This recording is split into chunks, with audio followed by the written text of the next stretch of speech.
صدقہ 20۔ میرے ذہن میں ایک خیال تھا جسے میں شیئر کرنا چاہتا تھا۔ جب ایک مسلمان یہ یقین رکھتا ہے کہ اس کے پاس جو کچھ ہے وہ اللہ تعالیٰ کا ہے، تو اس کے پاس موجود نعمتوں کا صحیح استعمال کرنا، جیسے کہ اللہ تعالیٰ کے فضل سے صدقہ دینا آسان ہو جاتا ہے۔ جو شخص یہ رویہ اختیار کرتا ہے وہ سمجھتا ہے کہ وہ محض ایک قرض واپس کر رہے ہیں جو اللہ تعالیٰ نے انہیں دیا تھا۔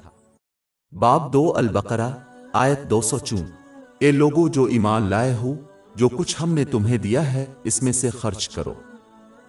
یہ رویہ کسی کو فخر کے ذریعے اپنے خیراتی کام کو برباد کرنے سے بھی بچاتا ہے۔ فخر ایک شخص کو یہ یقین دلاتا ہے کہ وہ صدقہ دے کر اللہ، بزرگ اور ضرورت مندوں پر احسان کر رہے ہیں۔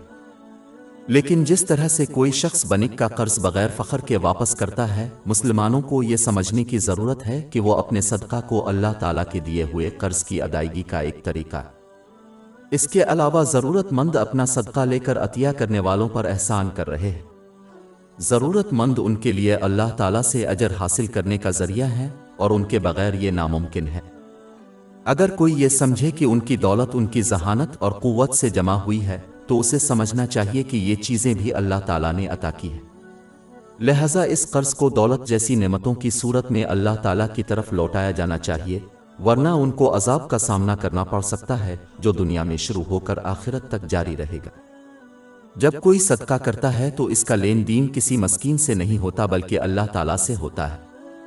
جب کوئی شخص اللہ تعالیٰ کے ساتھ خلوص نیت سے کاروبار کرتا ہے تو وہ ایک ناقابل تصور نفع کا یقین رکھتا ہے جو اس کو دنیا اور آخرت میں فائدہ دے گا۔ زیر بحث اہم آیات میں اس کی طرف اشارہ کیا گیا ہے۔ باب 2 البقرہ آیت 245۔ کون ہے جو اللہ کو قرض حسنہ دے تاکہ وہ اس کو اس کے لیے کئی گنا بڑھا دے؟ ہماری ویب سائٹ www.sheikhpod.com پر 400 سے زیادہ مفت e books, audio books, infographics, podcast اور بلاگ دستیاب ہے۔